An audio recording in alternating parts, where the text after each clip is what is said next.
Did you really do this? Can I keep this? That's hilarious. I was actually casting the extras on Dil Chahta Hai for the Goa schedule. And every time they fell short of an extra, they were like, Kerao, just wear this costume and walk. Threshold for watching films has somehow reduced.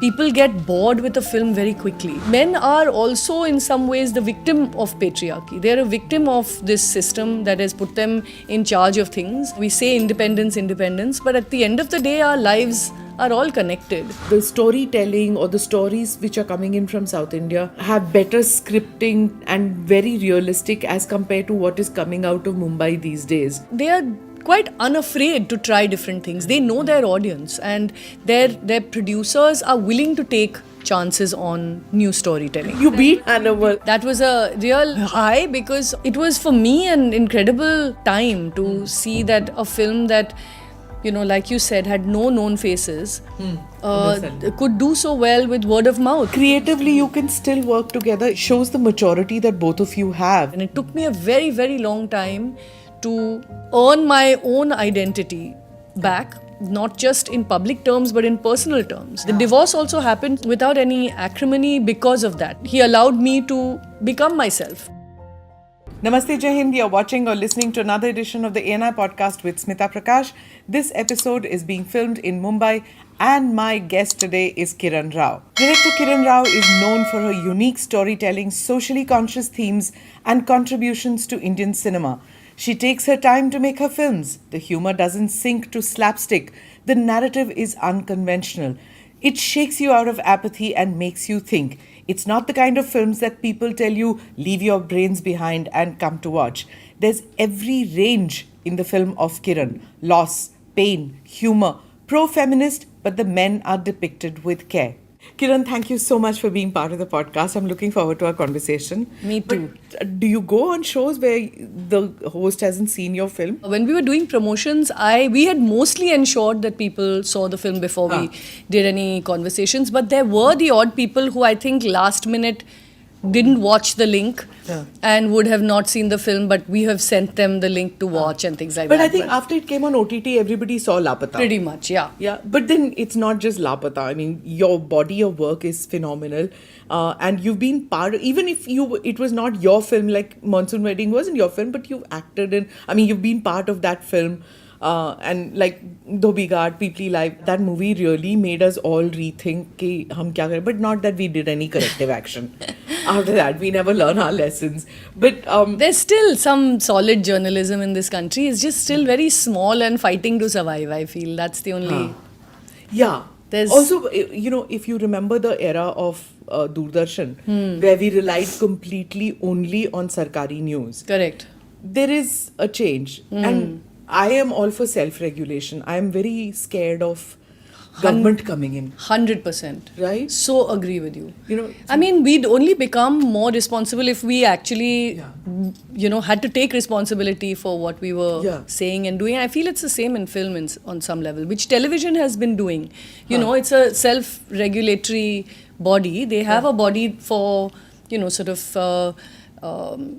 deciding whether films were, what is censored in a piece of content, but they don't actually have a board outside of the industry that decides. But even in the industry, recently Jaya Bachchan was in Parliament saying that, he says the kind of regulations that the government has brought in, the kind of taxation that is there, it's killing the industry. And she says that there are parts of the film industry, of course, that there are huge taxpayers and the big guys and all, but it's impacting tremendously and it's hurting the industry a lot.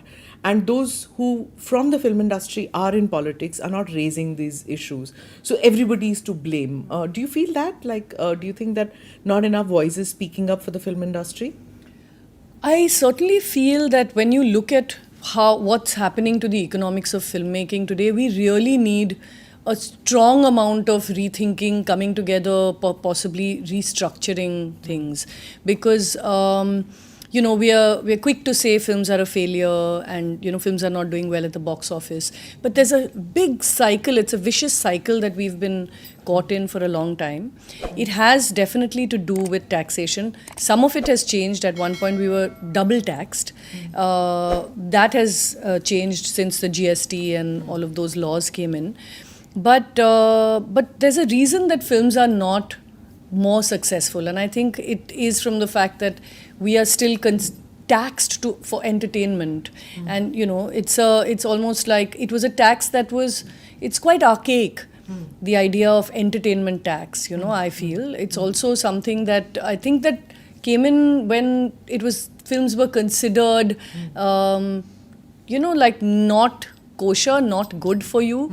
In some way there was a moral implication that films are not good, and therefore there's not really much encouragement of it as art form. It's not cigarette smoking that you need to get people out of the habit of it. Exactly. Right? And we are a soft power. Storytelling is a soft power. Instead, it should be encouraged. There should be subsidies. There should be in fact tax waivers to try and make films more. And when you look at countries like Korea and places where their entertainment industries have taken over the world, it's also because of a very strong support of the government and of the economic way it works. And also the embassies like Korea, I know they spend a lot of money to make Korean culture something that is appreciated everywhere in the world. And that was a conscious decision because they realized at some point of time that Korea is seen as, cheap mal, replicated mal. You can't afford Japanese technology, take Korean technology.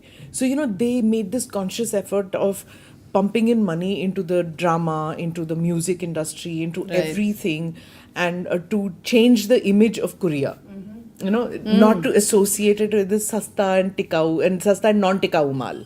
And when you think about the cultural power that we are, and the kinds of stories that we have from so many different states, the languages that we have, the diversity of storytelling voices, imagine using that power well. Imagine if films could be made stronger, if storytelling in this country could be encouraged. And, you have some states doing it, but other states not.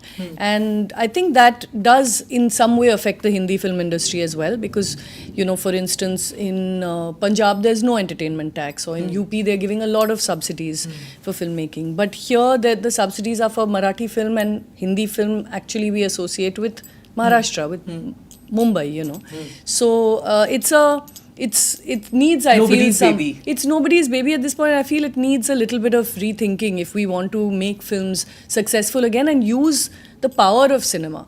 And I hate to say use, because at the end of the day, cinema should be, it is an artistic medium and should continue to, sort of speak to, things that perhaps news cannot directly. It can talk to human problems that in a much more sort of engaging way, and not necessarily be used to give messages, which I know often people... Your films do. It's quite amazing how you pick the story, which is unconventional completely. Who in the right mind will think that Dhobi Ghat could get funding? A term like Dhobi Ghat can get funding, can be successful, and you can get backers to make that film. So, or even Lapata Ladies for that matter, you're taking it back, not a period film, but taking it back just a few years. And rural, semi-urban, semi-rural, kahin beech mein. So both these, and of course People Live also, how do you conceptualize a kind of India which you probably didn't live in that? So how do you conceptualize it? Dhobi Ghat, of course, was my sort of elegy to my city of Bombay, Mumbai. And really it was observations of living here for so long, appreciating how so many sort of waves of people from different parts of the country have made it home and have contributed to its richness, contributed to, making the city what it is, as, inclusive and cosmopolitan as it is. So that was definitely easier. But Lapata Ladies was set in a Sorry world. to interrupt. Did you research for Dhobi Ghat like that? Did you really go to Dhobi Ghat? I did. I did go to Dhobi Ghat. I've also had a lot of experiences outside of the, kind of more elite world that we all kind of move in because of the film industry. I've grown up as a pretty middle class kid. I've done some amount of work in the social sector. So those experiences have taught me a lot as well. And working in different parts of Bombay made me actually go into lots of these small gullies, areas that, otherwise I would really have to research. But even when we we might see and unsee also. That also happens pretty often, right? Even if whether we are middle class or upper middle class, lower middle class, whatever it is, you live it, you see it around you, but you insulate it because it jars. So many people I've seen, even though they're sensitive film directors, certain parts they don't see it happening around them. But I guess it's a personality thing, I suppose. I'm really deeply interested in what makes us tick as people, as humans also, but also as Indians. And I suppose I grew up in Calcutta, where I had a very sort of socialist, leftist environment, and I went to a school where we were taught about we were very strongly the sense of equality was instilled in us, and the idea being that we're so privileged to be going to these wonderful schools, and what can we do for people who aren't as privileged? And I think so that's why Dhobi Ghat idea. And I think Dhobi Ghat, of course, was the idea was like defining a city through these different lenses. But really, I think my quest has always been to try and use what I do to address or sort of in some way understand better the issues that I see around me or that plague all of us.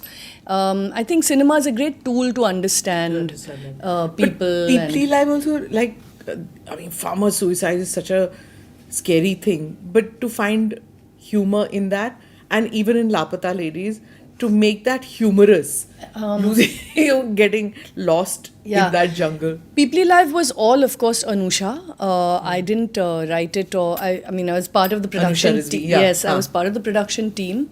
But interestingly, Lapata Ladies was shot quite close to where Peoply Life was also shot, in parts of Madhya Pradesh. I think all of us have had some experience of Indian villages, even if we haven't lived there for long periods ourselves. I had the great advantage of having to take long distance trains as a child from Calcutta to Bangalore to where my grandmother was. And you pass such incredible countryside and the changing landscape of our states. And often I used to think of, I wish I could just, when the train used to stop in the middle of nowhere, get off. I would think, what would happen if I just got off this train and wandered into one of these villages, And I always found Madhya Pradesh the interesting part because the soil color changes. When you're moving from East India, I've taken the train from Calcutta to Bangalore, I've taken the train from Delhi to Mangalore. And the soil color changes as soon as you hit Madhya Pradesh. And then it changes again when you come towards Andhra and Karnataka. The entire green that suddenly you see, which you don't. Incredible experience. Incredible country. So I feel like, I feel very inspired by our land and our people, our many peoples, and all the various kinds of struggles that people have. I feel film is such a great way to kind of understand, perhaps offer solutions to some of those struggles, if not at least be able to highlight things that we can. But ultimately, I think it's an artistic quest. It's things that I struggle with myself. I often think, when I pass villages, it begs the question, what if I had been born here?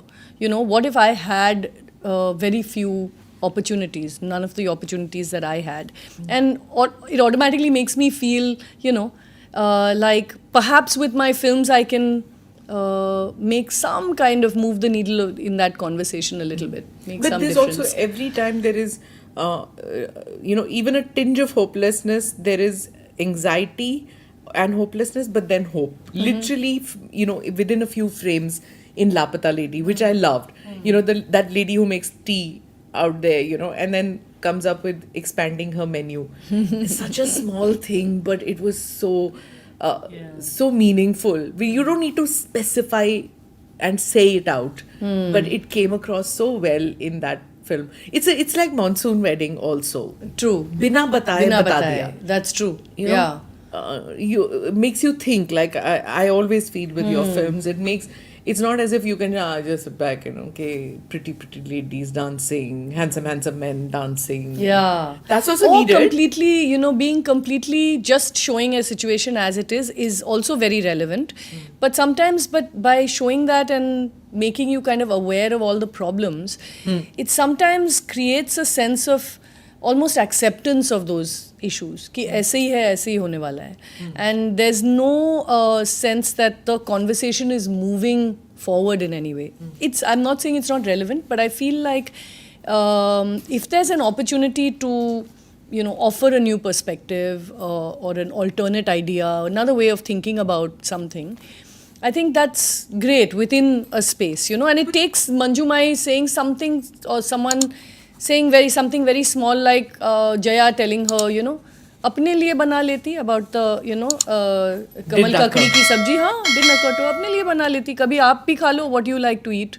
You know, why does it always have to be for the family? And I feel like often, you know, we kind of just accept things as the status quo and don't. That in any family that happens. And I think lots of women thought about that and said, we always ask our children kya khaoge, ask the parents kya khaoge, Correct. ask the husband, ask your sibling kya khaoge, Yeah. and then you enter the kitchen. So many times the men started rethinking, said, we never found out what does she want.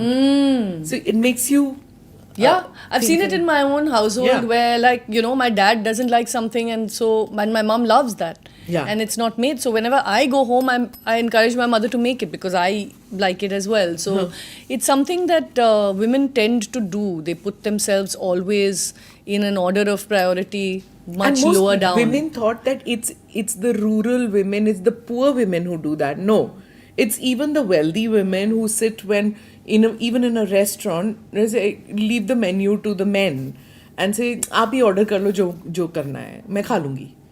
You know, the decision making of what to order even in a restaurant becomes a privilege for the men. Exactly. Yeah. And the men also take it upon themselves. कि हम ही कर लेंगे. Yeah. You know, it doesn't. And sometimes, you know, when you think about it, you're like, how does one actually change it? So there's the way of the revolution, which is that, you know, you're like smash the patriarchy, and, you know, there's a you do, like, you know, all of us who have had opportunity, who are able to see what so many That's women. the Jamia and you talking right now. Yeah, no, I've been asked this question also once in a bunch of sociology students, and they said, you know, don't you think that a lot of things are conditioning, and it's important for, like, there to be a kind of a shock for you to, you know, give up on it.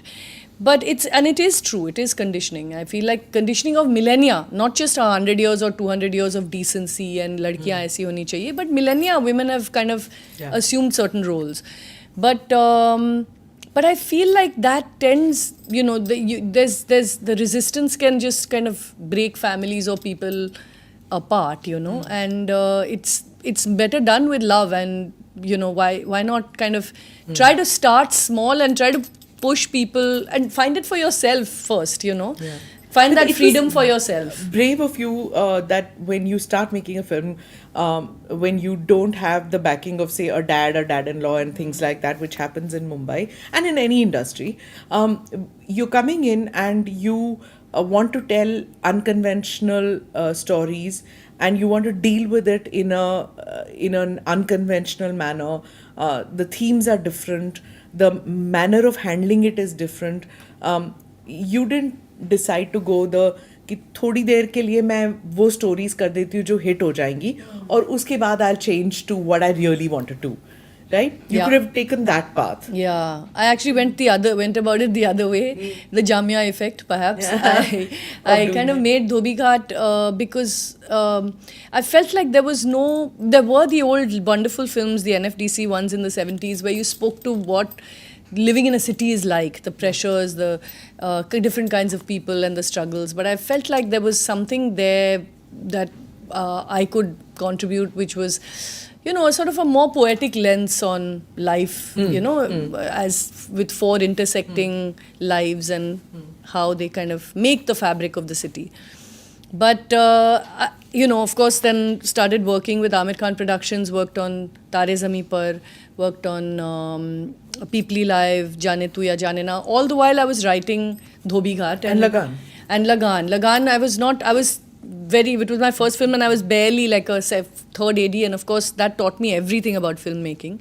But when I started producing with AKP, with Tare, when we restarted Amir Khan Productions, it was really a learning curve for me that I'm very grateful for, because even with, say, Peepli Live, like you said, a film that's incredibly funny, but still absolutely very moving, and on some level a satire that's so shocking at the same time. Dark humor, but not dark but not depressing. Yeah. But still so raw, so real, so staying completely honest. Sometimes you felt guilty at laughing also. Yeah. Especially the way those bureaucrats are talking about it. Just announce to karna hai scheme. Announce kar lo. Nobody will do it. Like it's not, doesn't need to actually and which be. we as journalists have seen it happening like literally on a daily basis. Yeah. And we just accepted it कि होता है. And to keep your energy and optimism, and it's very, I really, I find it amazing that journalists continue to do what they do, because they must really see the worst in pretty much everything.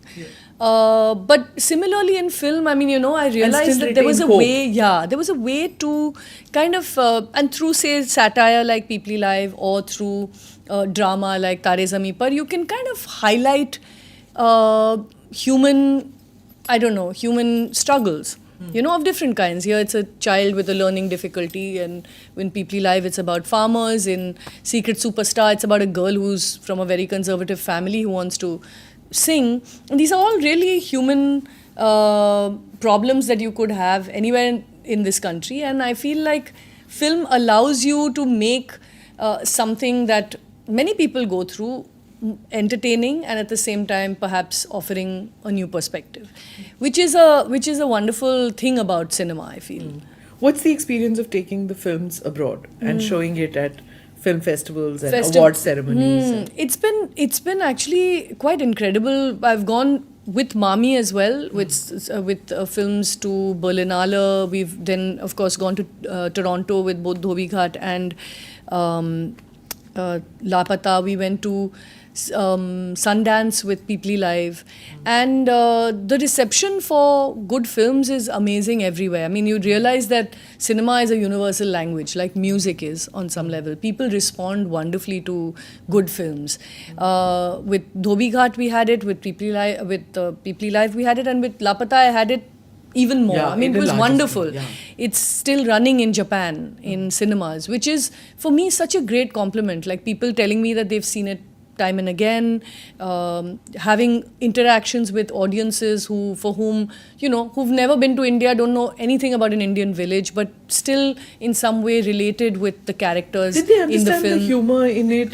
That's what. When I was sitting in Toronto, it was my first audience test, because of course we tested it on Indian, in small groups on people here, but I was wondering whether the humor would translate. And the very first screening, I sat there with my heart in my mouth, because sometimes subtitles, you never know if they'll actually get the joke right, whether it'll actually be funny. But people were laughing. And we absolutely had the best reaction at Toronto, which is when I realized, okay, so the film is working. It's not just, even the cop, the idiosyncrasy of the cop. They got that? And absolutely. Okay. I think there are questions. There are lots of other kinds of questions about, okay, so is this thing of the ghungat still as prevalent today? Things about like girls, how girls have, will they be still getting married very young? Girls, what is the rate of education? How, you know, And women's getting married education. and not knowing what your wife looks like. Correct. Those kind of things, arranged marriage, yeah, stuff like that. Corruption, of course, in the police force, but everybody just loved the cop because it was a way to kind of show how the system is broken, but it's still working in some way. In one interview, you said that Amir wanted to play the cop. Yes, he did very much. He was very keen, and he even did an audition for it, which was a really good audition. You make him audition? I make everyone audition. I mean, Amir made Kareena audition for Lal Singh Chadda, but that's because a director needs to see, even though you might be an amazing actor, sometimes you need to see two people together to see whether they work, you know, if there's a chemistry, you want to see how they are approaching the part, whether it's you're in sync in that way. And why did Amir Khan flunk? I don't think I ever thought I'm going to say this. Why did Amir Khan flunk? He actually, I think, realized also himself when I told him what I was kind of going for with Ravi Kishan, which is there's a certain kind of mystery. You don't actually expect that he's going to flip in the end. Whereas if it was Amir, I feel शुरू से people would have said कुछ तो होने वाला है, अभी आमिर खान कर रहा है तो there must be something about it. Whereas Ravi, you might be tempted to accept him as an antagonist. You'd be like, he's not a good guy. He's corrupt and he's the bad guy in this. You know, so there was a sense of unpredictability which Ravi was giving us. Apart from the fact that Ravi Kishan is just so perfect in this role for the region, for the language, for the, kind of, that Pan came from Amir's audition. Oh, really? Yeah, Amir chewed pan in his audition, and I was like, this I want, but I think you sit this one you've out. Acted you've directed and worked on sets where there's a Nasiruddin Shah also. What was that experience like? It was wonderful. Yeah. Actually, it was... is he a director's actor or does he have conceptualized himself? No, he's a director's actor. I mean, I think it depends on the director. He's such a... I think there's quite a bit that must have gone on before we got on set because it was a very, very tight and small shoot, Monsoon Wedding. It was literally made in that dogma style of filmmaking. And I know that they must have had some readings, but I think him and Meera really knew what they wanted from his part. So on set, it flowed very naturally. And I think... Nasir is definitely a director's actor as well. Rajpal Yadav, all these guys big ensembles when they act. Yeah. And they're all very stylized. Yeah. They of course are perfect actors, I'm not denying that, but do they all gel like as a team when in these big ensembles? I mean, on Monsoon Wedding, they certainly did. Meera really went out of her way to make the set very fun and it felt a lot like a family on set. It was, like I said, a really small and tight shoot, so everybody really got on. Some farmhouse or something. It was a farmhouse in Chhatarpur, and yeah, but Lagan, it was my first film and biggest ever film I've done actually, even since then.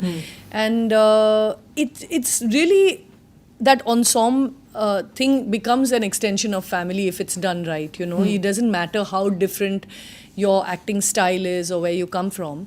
It's depending on the kind of environment, the mahal you create on a set, people all respond to that, and then actors become part of this great filming experience. And it's something when it gets over, everyone's highly emotional, nobody wants to leave, I don't know if you've seen this documentary called Madness in the Desert. It's a documentary on the making of Lagan.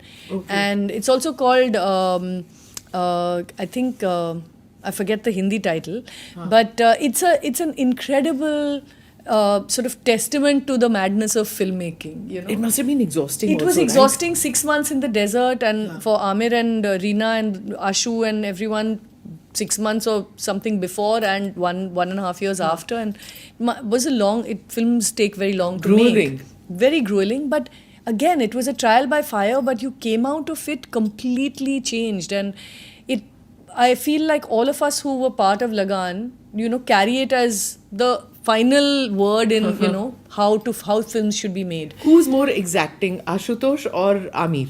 Ashu demands is, more? well, Ashu quietly demands a lot. Huh? I worked with him on Swades. I was his first AD okay, on Swades as well. And He also takes 6 years or something to he make a takes a film or long something, time right? because he also gets into a lot of detail. He works very closely with writers, with his actors. He's very, very exacting about how the film should turn out. And we were on prep for more than a year on Swades. So I've worked with Ashu for literally from Lagan till Swades got over, which was the end of 2004. 1 year. And no, 4 years. Because after Lagan, No, I did mean, other prep stuff. for Swades was 1 year. Why? More Location? than no, there were versions of the script, there was locations, there was casting of different characters. Of course, Shah Rukh was playing the lead, so there was dates that we were working around. But it takes that long to get it in detail. Of course, in between there would be breaks, and we were doing schedules. Schedules also change based on. How's Shah Rukh at the workplace? How's he on a set? Like, is he totally there, or is it Shah Rukh, the aura around him? 100% there. He's actually, again, incredible. Actually, I've worked with both Amir and Shah Rukh, and I find there's such a sense of professionalism on a set. He was always on time. He was always there when Ashu required him. Like it was never strolling onto. You hear about actors and their temperament and their entourage, and absolutely not. Incredibly present. And very, very respectful of the way sets work. A lot of the actors from a different generation sometimes feel like, who is this person telling me go and stand here, or quiet please, and main baat kar raha hu. There's a lot of ego involved in films. And I found Shah Rukh so polite and so respectful of a film set and environment. He's also from Jamia. He must have been a couple of years senior to you. He was 8-9 years. They're about 9 years older than Oh, me. But yeah, okay. yeah. But he was in Jamia. I think he's 1 year junior to Barkha or No, senior senior to Barkha, or probably. something like that. Senior. Yeah. He's 87 batch or 88 batch or something like that. Yeah. Of, I finished Jamia. in 98. Oh, okay. Yeah. Okay, so 10 years difference. He's the same batch from Jamia as I am from IMC. When I joined Jamia, I had already been a massive fan of his from 4G, and I was a huge Shah Rukh fan as a kid. Barry John and the others who did Yeah, that. so I'd already heard stories of these. This is where he used to hang out, and all of that. Yeah. Yeah, in that. He'd done a lot of TV. Yes, You that's what didn't do 4G TV, was. right? 4G and Circus also. I Yeah. think he was there. Oh my god. That Colonel Kapoor or what? Who did? Yeah. For, Yeah, one yeah, of yeah. them. Yeah. The guy with the mustache who made. I Yeah. never did TV. Why? Somehow, I don't know, but we because all my seniors were such successful TV journalists, Yeah. actually, Barkha, and I think even there were a couple more. NDTV, of course. Filled with It used to Jamias. be called, what was that other one? Kya? I forget. Anyway, that IBN. Okay. News 18. IBN News. What became News 18. Later, I think Raghav and all also Yeah, were yeah. Jamia, if Yeah, I'm not probably. mistaken. Yeah. So there was a whole, sort of this big. But there was a journalistic instinct probably Yes. in you, which is how you tackle many of your films, is that there's that social responsibility when you're doing your films. Yeah. That there's a messaging, but not, it's not like somebody's dead, so you say, oh, wo mar gaya. Haan, mar gaya. Haan, mar gaya. Yeah. that thing is I not feel there. like it's what Jamia, because it's a institute for mass communication, which is why I feel, if I had perhaps gone to FTI, I would have made a different kind of film, which is purely artistic. And the idea is just, film as art, which to my mind is perfectly wonderful, and I would love to be able to do that someday.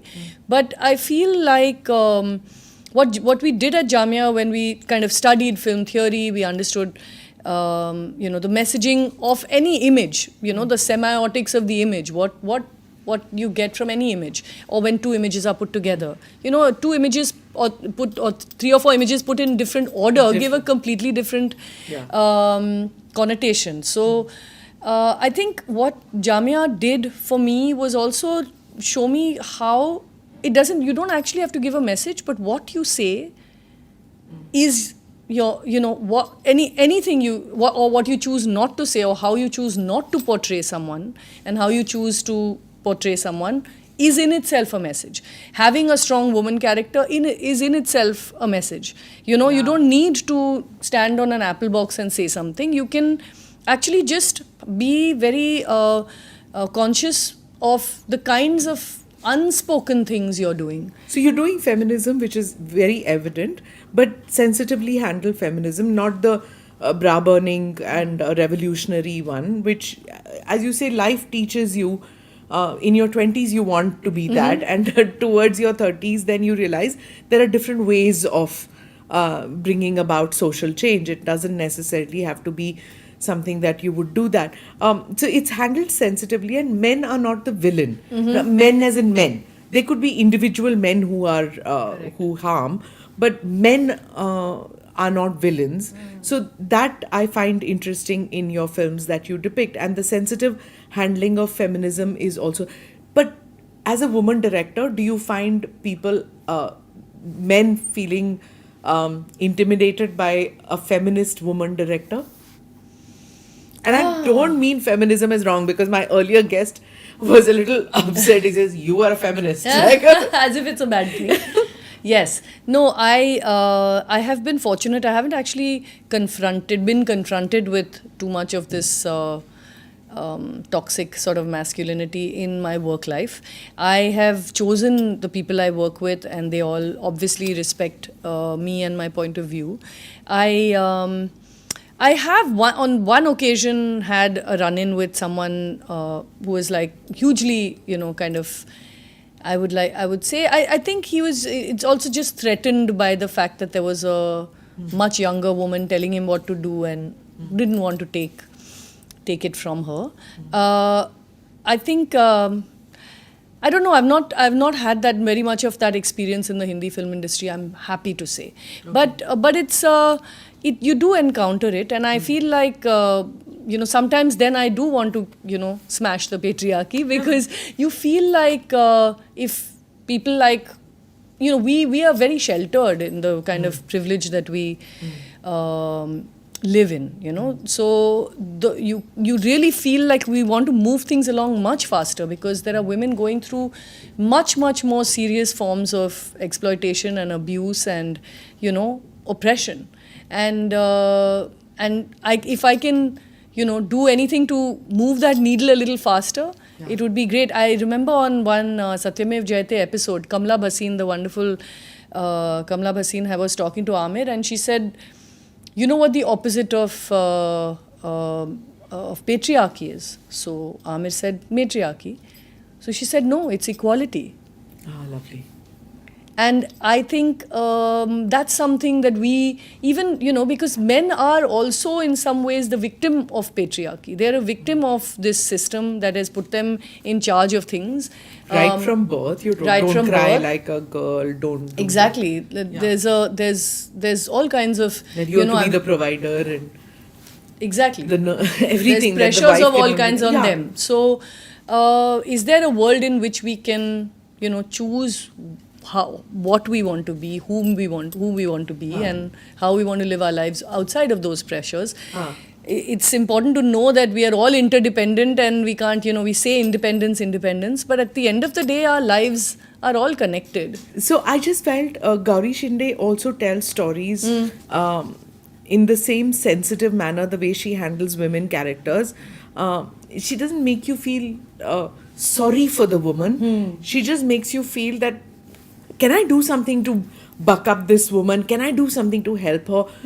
Enthuses you with that kind of positive action. Yes. She also does that. Same as Meera Nair. Yes. You know, yes. And you, socially responsible, but without being preachy. I think Aarti's film Mrs. now, which is just out, Aarti Kadav. I haven't seen that. Yeah, it's on OTT, and it deals with a similar theme, you know, of a girl and her identity once she gets married.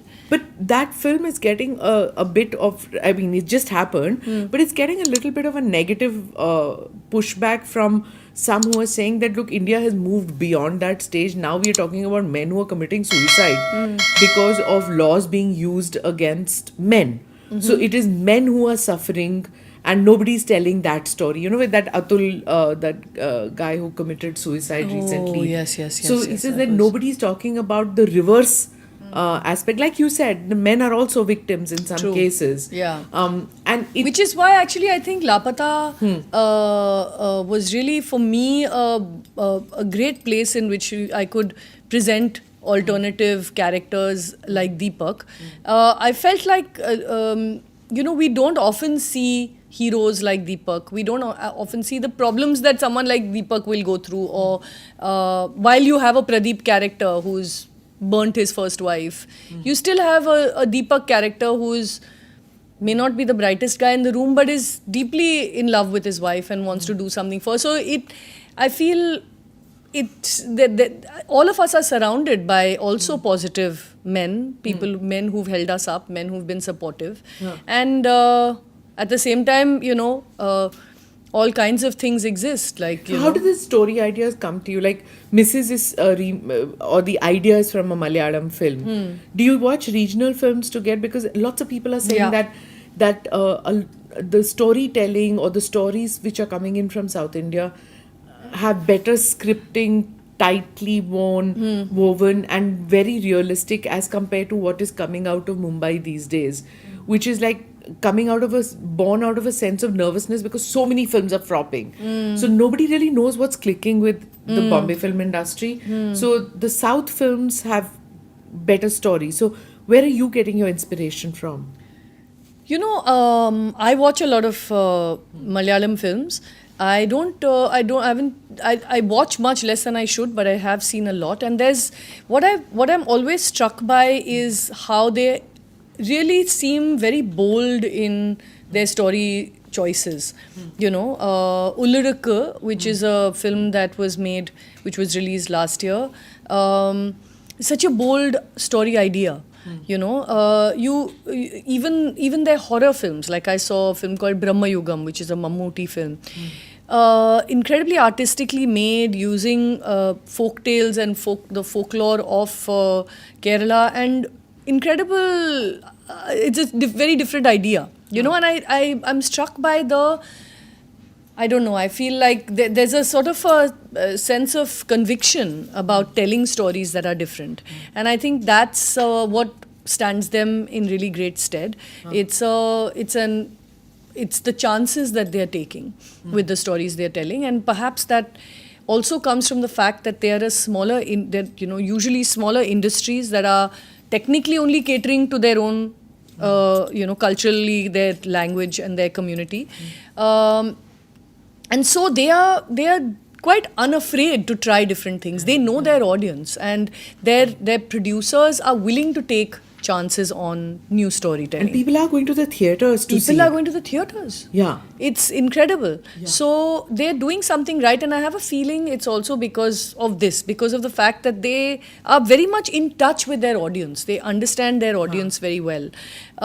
When it comes to Hindi, I feel because the industry is kind of become so big, it's a sense that you're kind of making films for a much wider audience is what what the idea is. Yeah. You're making films for a diaspora, you're making films for all the states of the country.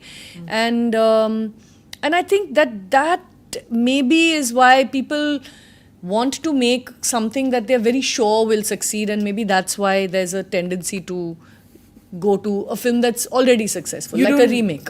See, but 2 points. One is that if you see Patal Lok, they took it to Nagaland, right? In part 2, yes. Most of us would not even think that, okay, maybe one episode wahan se hoga, ya 2 episodes. They took the entire thing to Nagaland, and they're speaking in Nagamese, so they didn't even bother ke wo Hindi mein hi bolenge or something. They did English, Nagamese, and they took Hindi, all 3 languages they were talking in. And it makes you sit up because you see the entire, what was the conflict, why, you saw it from a different perspective, and it clicked. Whereas traditionally you'll think ki kaun dekhega, right? Exactly. You need also that's why you need producers who are willing to take that chance.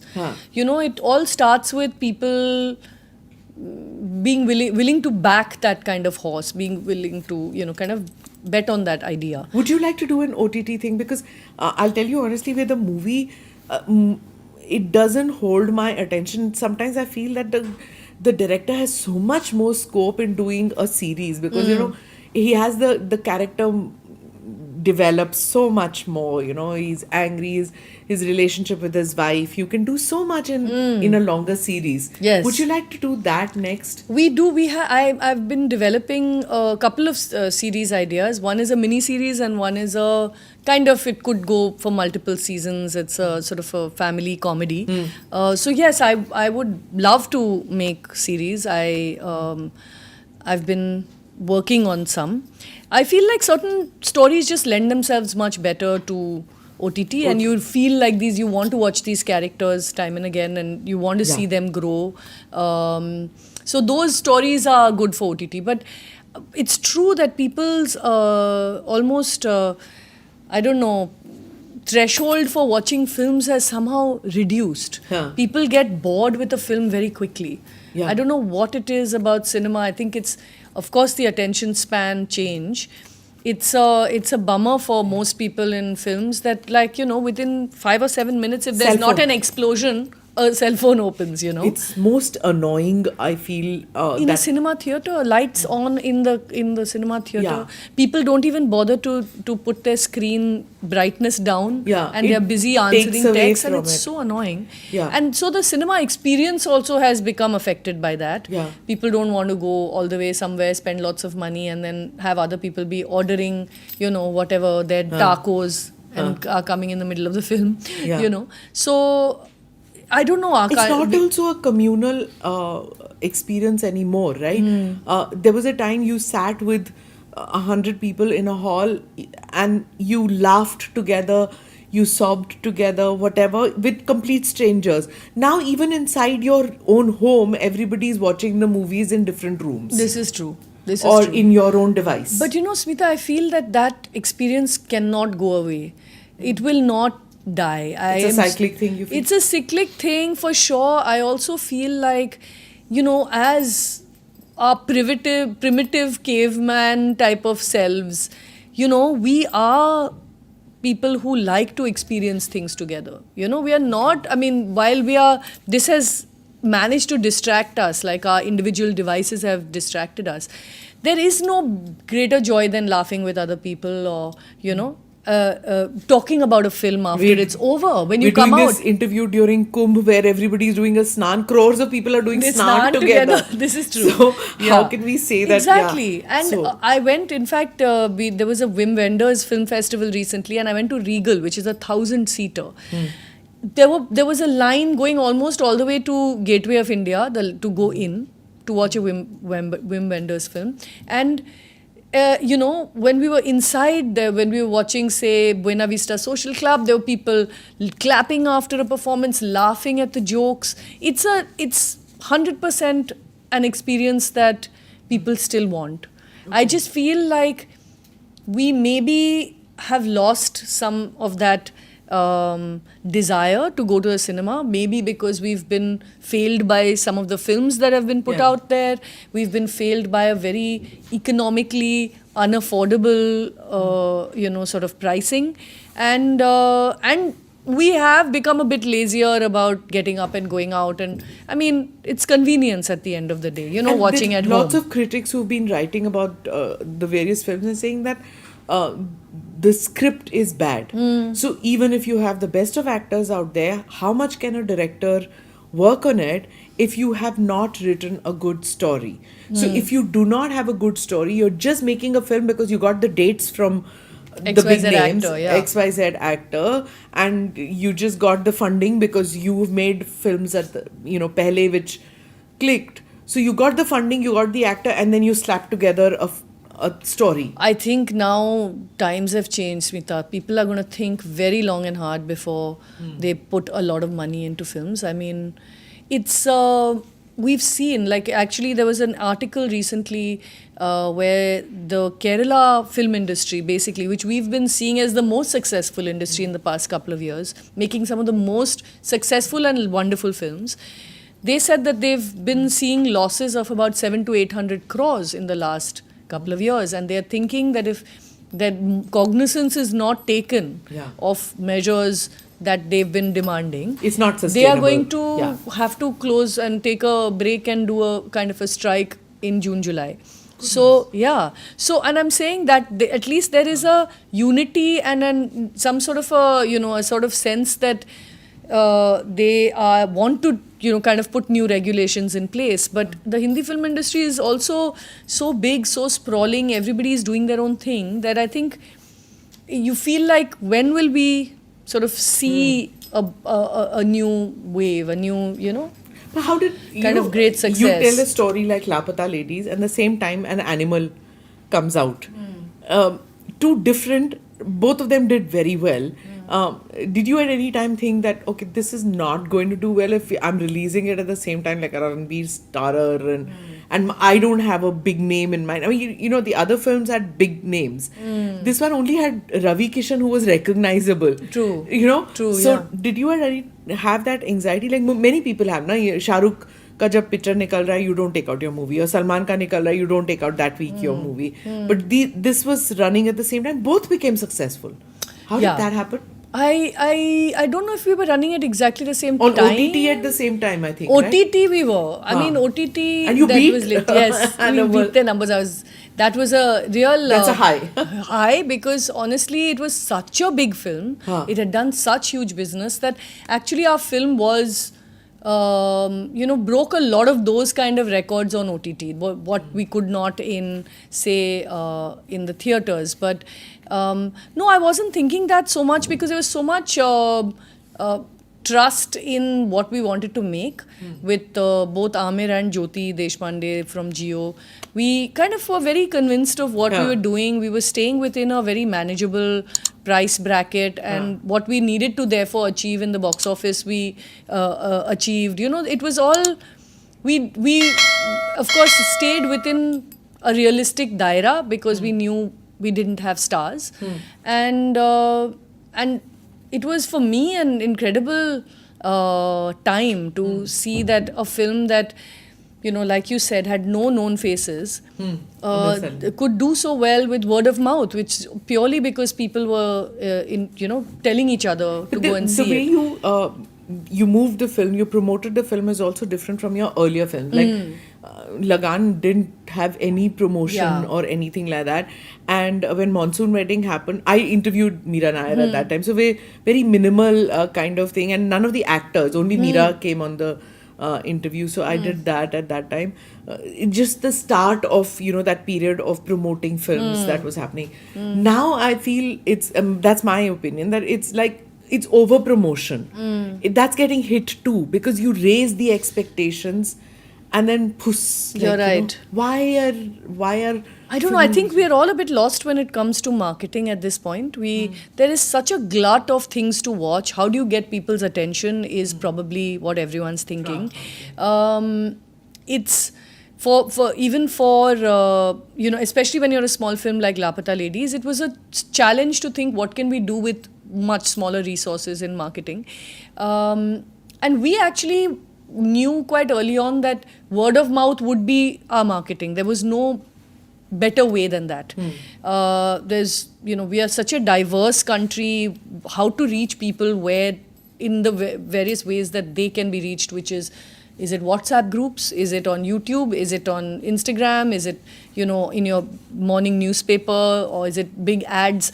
We didn't have hoardings. We didn't have the money for ads on TV. So how do you actually reach your viewer? It's a difficult time for any film to be marketing, honestly. And lots of people then will go to the reality shows, or they'll go to the cricket matches, or they'll do all those Eyeball, kind of things. grabbing Yeah, how eyeballs. do you get them? Because literally there's so much happening in our lives that you didn't even realize that this film came and went. It doesn't even register. That's true. It's really, really hard for filmmakers to break through that clutter and say, "Bhai, meri film aa rahi hai Friday ko, please aa jaiye." But also the actors who are signing up for promoting the film, sometimes they sound insincere because they have signed up that they have to promote it, and they look so exhausted in promoting it that carries on. Yeah. you know, that conveys to the audience without them Yeah. intending to do it. Yeah. But it conveys that Yeah. they don't really believe it. Like I've seen some films that bombed, and the actor knows it's going to bomb, but he has to promote it. He's stuck with it. वो पता होता है. Yeah. Heart of hearts. Sometimes it's Yeah. very, very hard. Huh. And honestly, I don't know. I think, I don't know what film companies think when they're going into marketing, but I think that being seen and being available everywhere seems to be the way to do marketing, which, like you said, it may not be the best way, honestly, because I you're think maybe- seeing, it's a repetitive so Kunal thing. Khemu said that it's a cycle. पहले होता था, and now people It's have back got again. it's back. It's also because we have so many platforms now, right? And I remember somebody telling me that, you know, like in the 70s, a film release Orient Friday, and there's nothing else to do. Exactly. It was just the movie. Exactly. Now I there's mean, my OTT dad used to collect lobby cards, you know, when he went to films, because you didn't have Anything else, yeah. anything else. And honestly, the people would come to on Friday to see, Yeah. Shashi Kapoor or Amitabh Bachchan, because you couldn't see them anywhere else, or Yeah. you couldn't. There was maybe in an article in Stardust or Film There was a Fair. mystique to There was them. a mystique and mystery and like this aura of Yeah. stardom, which really, honestly, we've gone away from that There's too kind much of world available. Going to the altogether. gym, coming out of the gym. How What did you is- take to that? I was like Moving into- you know that series that Fabulous Wives of Bollywood, Ha, the Fabulous ha. whatever that. Yeah, can you imagine if you had been in that? What would you have Yeah, done? I would yeah. just like, what would can they Kiran make? in the Fabulous Lives of Lives of Bollywood Wives. Yeah. Yeah. That would have been an interesting episode. How would they deal with you? They are all amazing women, I and know I've they hung are. out with them socially. Huh. And I have not seen the series, but I'm sure it's very fun. But they also, lots of them were very much legit stars or wives of stars, and they have a particular stardom about them, which I completely don't. Like, I'm literally the person who you'll see walking in chappals in Bandra, like, or in parts of Bombay, like you wouldn't expect me But your to be. fashion style was a statement too about who you were, right? Like, Yeah, I think going into getting kind of attached to a star, I kind of became much more conscious of looking decent, like not only wearing my like fashion street clothes. So yeah, I did develop my own instinct about couture and fashion and yeah, but what looks good you on didn't me, take what that, I na? like. You didn't have your designer bag and dripping diamonds. That's and the thing. Getting designer things wasn't so exciting for me. In fact, the price tags still blow my mind. It's just like, what are you even saying? That's like But a car. one never for me. sees like you going to the gym or the airport look or the Yeah. all that doesn't happen. Amir has such an airport look. What is it with that the takia pillow. and the and that did you choose that out? No. We've been divorced for a while, and I've never. His look is entirely his own, and but that takia has been a constant in his. Why? He sleeps. He goes on to every flight with that pillow and leaves with the pillow. Okay. He likes to sleep. But I'm sure in your son on a is old flight. enough now to tell him ki ye kya? Like, but everybody has that. I mean, Akshay has that track pants with one up and one down. I guess it's an eccentricity that some people have. I feel like also it's in some way distinguishes one from the next. It's almost like I'm happy that Amir he's completely happy to be himself, and people's opinion doesn't bother him, and that actually helped me a lot, because when you're a person from a very regular middle class family, suddenly going to occasions where you're not equipped to deal with a lot of things, it would be stressful if your partner expected you to look a certain way or be a certain way, and Amir has never been like that. And I don't think his first hats wife off also to was him. also Yeah, like Reena, that. Right? she was entirely her own person, and he was very happy for me to be my own person, which I feel is one of like the greatest things about Amir, honestly. That's so nice. Yeah. But even the wedding that took place recently, all of you together and all, that's something that is.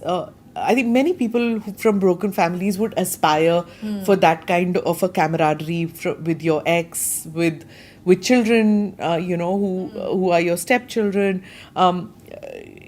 everybody plays a role in that, right? Everybody plays a part, not to hold Absolutely. grudges, Yes. not and to build bridges.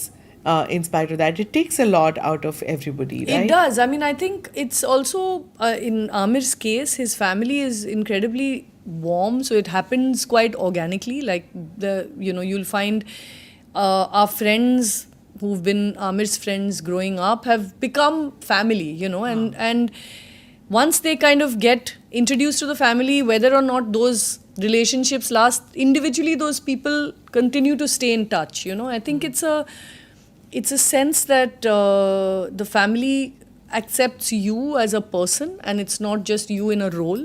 And I think that is what is very lovely about Also seems Amir's like family. Amir's two children from his first marriage, they seem to us outside when we look, they seem to share the same sensibilities like you, or a worldview which is similar Absolutely. to yours, right? They're just actually Reena is just an incredible woman, but the kids have grown up just absolutely wonderfully, and they have a very similar again outlook to life. I mean, we are in a very natural kind of organic way. They made me feel included. They've made Azad very much their sibling, the kids, and now Popeye's family. I mean Nupur's family, Ira's husband. The family just keeps growing, which is the way we look at it, which is really wonderful to have. We'll always be there for each other. How did your parents react, this South Indian middle class family, Yeah. and when you say that you're marrying an Amir Khan? Yeah. Was that a shocker for them at that stage? It was. I won't deny it. They were taken aback, and I think their only worry was that in my parents' eyes, I had a lot of promise, and I was, someone who really wanted to do a lot of stuff. Nice. And for them, I was already, in some ways a star, in some ways, somebody with a lot of energy and promise and miles to go. And they said, we are just worried that you'll be Subsumed. yeah, you'll kind of be overshadowed by this very, very big personality. And Was there a risk of that happening? of course. And I do see what they, in hindsight, of course it happens. I mean, when you marry someone who's incredibly successful, incredibly famous, some part of your identity you just lose to them.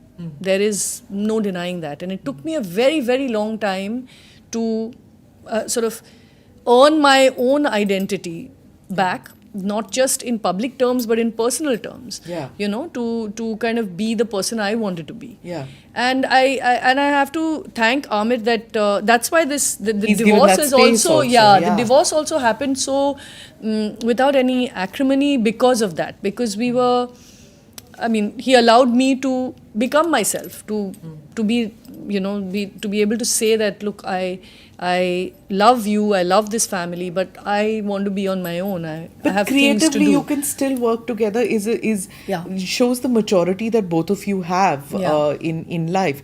Because otherwise, creative. It's an emotional thing that you do. Also, it's not as if you're making bicycles or Exactly. It's not that. It's not production of that nature. No. It's a creativity where you could have different. Lot of views. different differences, and you're right, it can get quite heated, and you Yeah. need to be able to gel on a level that's creatively fulfilling for both people. But I also that's why I love Amir Khan Productions, and I continue to want to work with Amir Khan Productions on different films, collaborate. But I've started my own company. Nice. And it's called Kindling Pictures, and that's the film we produced, Lapata Ladies, through. That next? company is what I'm doing more things with. And we're developing all kinds of, like I said, a couple of shows. I've got 2 or 3 film projects also I'm developing. Okay. And Simultaneously? Yeah, they're all stories I've been writing in that 10-year gap. Everyone says, Do you "Kahan write in the, English? kya Do you rahe write the?" in Hindi? What do you I write write the story in English, but I write dialogue in Hindi, Marathi, whatever feels natural. And who's to your the, sounding board? Azad? Often Amir. Azad I do. I share a lot of my ideas with Azad. I have a wonderful producer called Tanaji Das Gupta. He's my sort of creative producer, creative partner. He also heads development in Kindling Pictures. And the next thing we're doing is kind of a scary fairy tale, sort of supernatural film. And we're very excited about Would you about ever that. think of making a total masala film or Yes, something? You have. absolutely.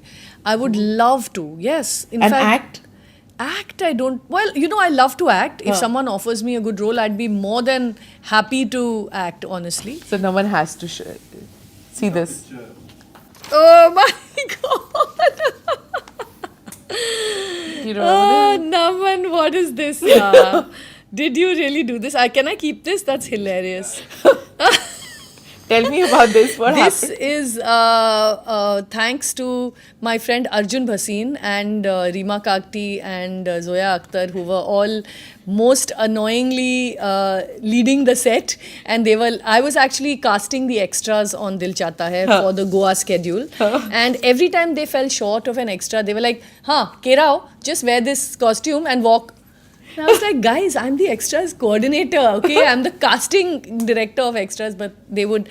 And Arjun, who was the costume designer, was put me in this, and I was like, what is this, Arjun? With this, literally. But you're looking so gorgeous. Literally, Nanga, you're sending me out. He's like, it's a beach and nobody else is willing to wear it, so come on, you go. So I was very bindas, I still am. So, yeah, this is it. When I saw this, I was like, why has she not directed herself? Why are you not acting? Why? You look so God. glam. Oh, thank you. look so lovely. Thank so then you. let's see, maybe Yeah. in the supernatural one, you'll come as an apsara or I'll something like come that. as the creature. Yeah, well, I'd love to act, honestly, and I keep thinking theatre would be great because when I was acting, it was all on stage, and it was so much fun because it was college and school, and there were no films then. So that's exactly what Tigmanshu Duria, who I interviewed, who said that acting तो theatre में होती है, film में acting नहीं होती. I He was agree, like honestly. totally, because he's having that angst right now of not being able to get the right thing going, you know. So he was like, I can't do this acting. Acting is theatre.